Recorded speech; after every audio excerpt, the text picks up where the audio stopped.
ഇന്ത്യക്ക് കൈമാറുന്നത് തടയണമെന്ന് ആവശ്യപ്പെട്ട് മുംബൈ ഭീകരാക്രമണ കേസിലെ പ്രധാന പ്രതി തഹാവൂർ റാണ സമർപ്പിച്ച അടിയന്തര അപേക്ഷ യുഎസ് സുപ്രീം കോടതി തള്ളി.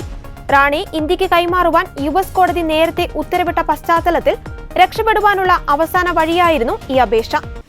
യുഎസ് സുപ്രീം കോടതി അപേക്ഷ തള്ളിയതോടെ ഇന്ത്യയും യുഎസും തമ്മിലുള്ള കുറ്റവാളി കൈമാറ്റ ഉടമ്പടി പ്രകാരം റാണയെ കൈമാറുമെന്ന കാര്യം ഉറപ്പായി.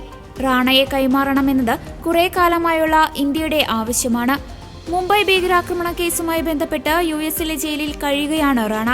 പാകിസ്ഥാൻ വംശജനും കനേഡിയൻ പൗരനുമായ തഹാവൂർ റാണ തന്നെ ഇന്ത്യക്ക് കൈമാറുന്നതിൽ ആശങ്ക പ്രകടിപ്പിച്ചാണ് അപേക്ഷ സമർപ്പിച്ചത്. തന്റെ ദേശീയ, മത, സാംസ്കാരിക വ്യക്തിത്വം എന്നിവയുടെ പേരിൽ ഇന്ത്യയിൽ പീഡിപ്പിക്കപ്പെടാനും കൊല ചെയ്യപ്പെടാനും സാധ്യതയുണ്ടെന്ന് റാണ അപേക്ഷയിൽ പറഞ്ഞിരുന്നു. പാക് വംശജനും മുൻ സൈനികനുമായതിനാൽ ഇന്ത്യയിൽ പീഡിപ്പിക്കപ്പെടാൻ സാധ്യതയുണ്ടെന്നാണ് റാണയ്ക്ക് വേണ്ടി ഹാജരായ നിയമസംഘം കോടതിയെ അറിയിക്കുകയും ചെയ്തത്. റാണയെ ഇന്ത്യക്ക് കൈമാറുന്നതിന് യുഎസ് പ്രസിഡന്റ് ഡൊണാൾഡ് ട്രംപ് കഴിഞ്ഞ മാസം അനുമതി നൽകിയിരുന്നു. ജനുവരിയിൽ സുപ്രീം കോടതി റാണയുടെ പുനഃപരിശോധനാ ഹർജി തള്ളിയതിനെ തുടർന്നായിരുന്നു ഇത്. ഇപ്പോൾ അടിയന്തരാപേക്ഷ കൂടെ സുപ്രീം കോടതി തള്ളിയ സാഹചര്യത്തിൽ റാണയെ സംബന്ധിച്ച് അവസാന വഴിയും അടഞ്ഞിരിക്കുകയാണ്. 2008 നവംബർ 26-ന് 166 പേരുടെ മരണത്തിനിടയാക്കിയ ഭീകരാക്രമണത്തിൽ ഇന്ത്യ തേടുന്ന കുറ്റവാളിയാണ് റാണ.